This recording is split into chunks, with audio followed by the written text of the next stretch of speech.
Mi invitado hoy es José Antonio Espín Sánchez, economista, profesor de Historia Económica de la Universidad de Yale, un buen amigo de este programa. José Antonio, bienvenido a Globo Economía. Muchas gracias, José Antonio. Siempre un gusto estar aquí contigo. Un gusto compartido. Vamos a repasar la próxima media hora la situación económica mundial en este escenario de pandemia del que no acabamos de salir del todo, pero estamos mejorando, y un poco de lo que se ve a futuro. ¿Cuál es un poco la situación de partida? ¿Dónde estamos? Pues estamos, como bien decías, entre pandemia y pospandemia. Todavía en algunos países siguen más metidos, en Estados Unidos parece que estamos saliendo, pero todavía hay mucha incertidumbre sobre el futuro, mucha incertidumbre sobre cuáles van a ser las políticas respecto a la pandemia y sobre cómo va a evolucionar la economía en el corto plazo, ¿no? Yo enumeraba un poco en la introducción algunos de los temas que están más presentes en nuestro día a día, esos cuellos de botella, los problemas con la oferta, la demanda, los empleos y la inflación. ¿Cuál es un poco, qué es lo primero que hay que poner la lupa, el enfoque en este momento de todas esas cuestiones? Sí, en el corto plazo, como bien decía, están los cuellos de botella con los suministros. Hemos llegado a un momento en el que, viniendo de la pandemia, las expectativas eran muy pesimistas, con lo cual las empresas de Estados Unidos han agotado los inventarios sin rellenarlos, y después del verano hemos en una situación un poco más optimista, muy de repente, con lo cual no ha dado tiempo a rellenar esos inventarios, y ahora que se está intentando rellenar para responder a este aumento de la demanda, pues nos encontramos con estos cuellos de botella en los suministros que van a ser temporales, pero no se van a acabar en los próximos meses, ¿no? ¿Qué sensación tienes tú con ese tema que mencionabas de las expectativas que son fundamentales para cómo evolucione la inflación? Porque claro, dices es temporal, o repetimos esa frase, esto va a terminar, va a bajar, pero la gente, las expectativas es que decir, bueno, va a bajar, pero algo va a quedar claramente de subida de precios, o cuánto va a quedar.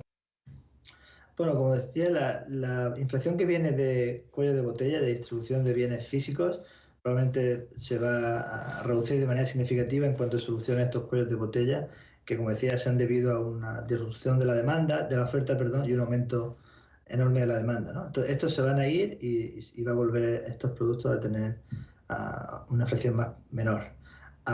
Parte de la inflación que puede deberse es que este aumento de la demanda, en cierto sentido, sea permanente como decíamos, el aumento de los salarios, sobre todo los trabajadores menos cualificados, y esto per se probablemente puede que aumente la inflación un poco, pero probablemente, como decíamos, ese aumento de la inflación no va a ser negativo, y el aumento de los salarios va a ser muy importante, muy significativo para reducir la desigualdad, que es uno de los principales problemas de Estados Unidos y de muchas economías desarrolladas actuales. Con lo cual, mi predicción sería que probablemente en los próximos 6 meses todavía vamos a seguir hablando de esto, pero lo más probable es que después de las Navidades ya no vamos a hablar tanto de esto y no va a haber tanta preocupación por la inflación. También creo que, en cierto sentido, hay mucho ruido que se está haciendo con la poca evidencia que hay del aumento de la inflación por intereses partidistas. Mucha gente, republicanos, conservadores, que quieren luchar contra el nuevo tipo de políticas que está usando Joe Biden, la nueva administración, y no hacen más que gritar que viene el lobo, con bastante poca evidencia, para intentar, digamos, bloquear estas nuevas medidas. Entonces, yo creo que se está utilizando un sistema político muy partidista, la poca evidencia que hay de que la inflación vaya a ser permanente e importante en el futuro. Economía, estamos hablando de pandemia, economía y futuro con José Antonio Espín Sánchez, profesor de Historia Económica, economista en la Universidad de Yale. Y en este bloque decíamos que queríamos hablar un poco de paralelismos y divergencias con situaciones del pasado. Cuando nos íbamos a la pausa, tú hablabas de esta utilización política que claramente se está haciendo de la inflación en este momento. Hay mucho ruido hablando de la inflación, hay mucho ruido hablando de si es o no esté. Bueno, los que hacen ruido dicen que de transitoria nada, que esto está disparado y que es que está muy mal gestionado. Efectivamente es un tema político, pero cuando uno hace una comparación histórica con otros momentos en los que ha habido crisis fuertes, resulta que esto no es nada especial ni muy llamativo, ¿no? Ha habido muchos momentos en la historia de los últimos tiempos en los que algo así ha ocurrido, ¿no? Sí, efectivamente, por mucho que pensemos que es una pandemia una vez cada 100 años o así, de hecho, otras crisis más importantes, ¿no? Como la Segunda Guerra Mundial o la Primera Guerra Mundial, o las crisis también han tenido un impacto importante en las vidas de todos y han generado muchas más shocks, muchas más disrupciones en la economía. Y creo que lo que tenemos que pensar ahora es si esta crisis va a servir para cambiar, digamos, la estructura y el contrato social, si quieres, tanto a nivel de Estados Unidos, ¿no? entre la gente rica y la gente pobre, y también si esto va a servir o podría servir para ayudar a un cambio en el paradigma internacional de colaboración, y si puede servir esta crisis para que los países colaboren más en la lucha con el cambio climático, porque es la única manera de solucionarlo, ¿no? Entonces, todavía está por ver si esta crisis va a servir, como han servido otras crisis en el pasado, ¿no? Para cambiar el paradigma internacional y los paradigmas internos a un futuro mejor. Pero como dices muy bien, ese es el gran tema, de si vamos a aprovechar o no la pandemia para dar un paso adelante de mejora en los temas económicos globales o no. Como dices muy bien, ahí están por lo menos esos dos temas que señalabas: el contrato social, el acuerdo, el consenso que tenemos para saber hacia dónde vamos, y también todo el tema de alianzas o de formas internacionales de organizar el mundo. ¿Cuál es tu sensación? ¿Vamos por la buena dirección de los cambios que se pueden hacer o no tanto? Soy algo pesimista en este sentido, ¿no? Como bien decía, después de la Segunda Guerra Mundial se instaló el sistema internacional del Bretton Woods, de pago, ¿no? Se había quitado el patrón oro, se instaló el sistema de tipos de cambio fijo con el dólar y funcionó bastante bien, hasta que Nixon decidió que, bueno, la crisis, a precio del petróleo y todo esto, y Nixon decidió que ya no quería participar en el Bretton Woods, ¿no?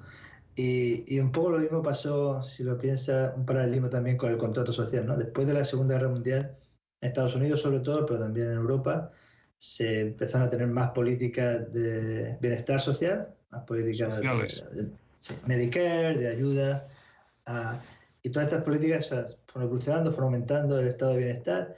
Lo mismo hasta Reagan, que lo mismo vio una visión de que se habían abusado de este tipo de políticas, entonces se cambió, y el gran aumento de la desigualdad que se vive hoy en Estados Unidos se puede atribuir totalmente, casi totalmente a las políticas y el nuevo cambio de pensar que viene desde Reagan, ¿no? Entonces, digamos, en En los términos últimos históricos, 40 sí, años.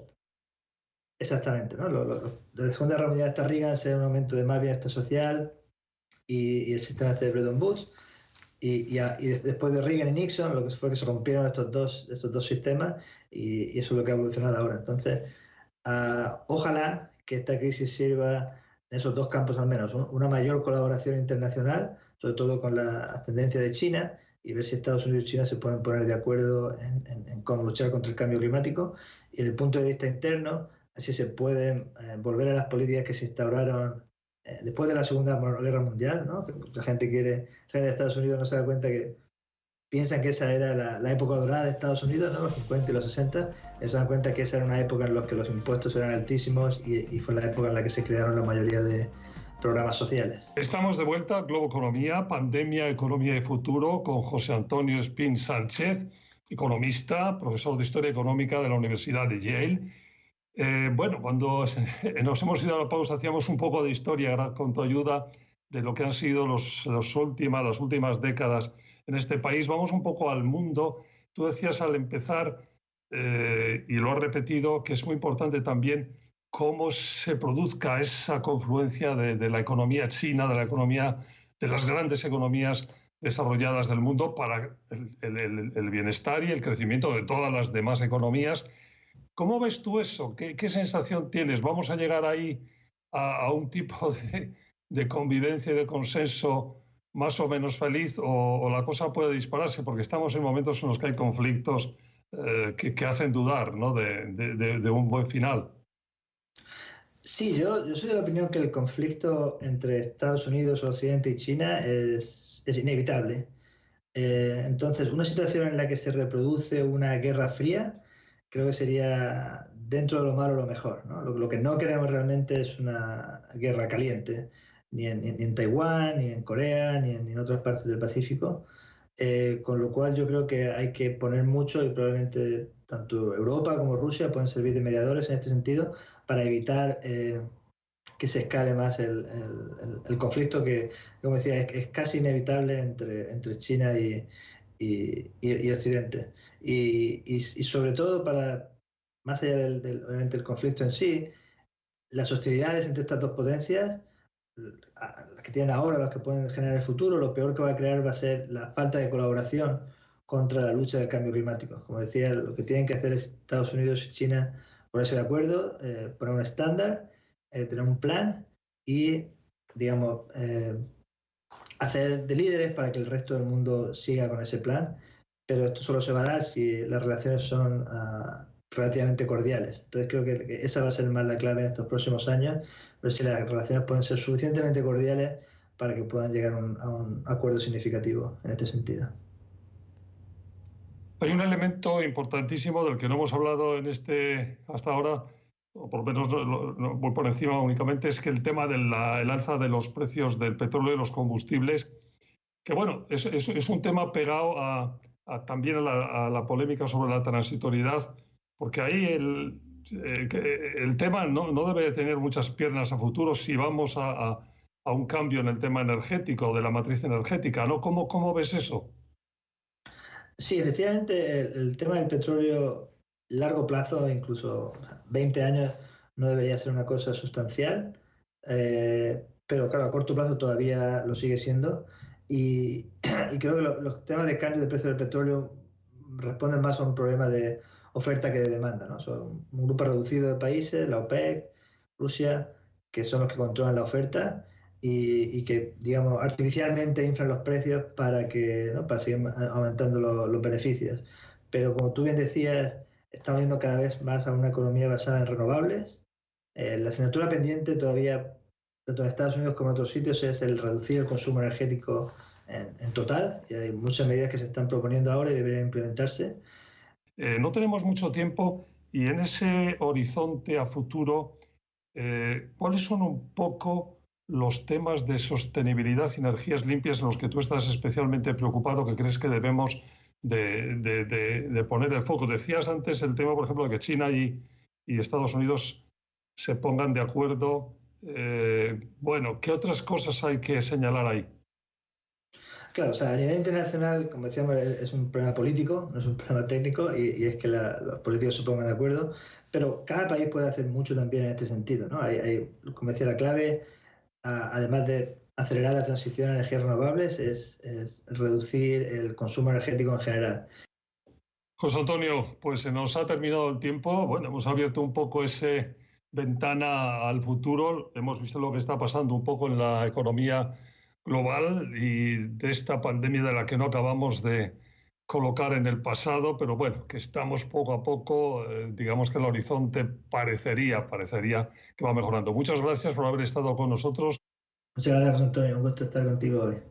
Soy José Antonio Espín Sánchez, economista, profesor de Historia Económica en la Universidad de Yale. Muchas gracias. Gracias a ustedes por seguirnos. Y recuerden que aparte de esta versión estándar de los fines de semana en Globo Economía, estamos también en podcast para que ustedes nos sigan, nos escuchen cuando quieran la versión audio. Hasta la próxima semana.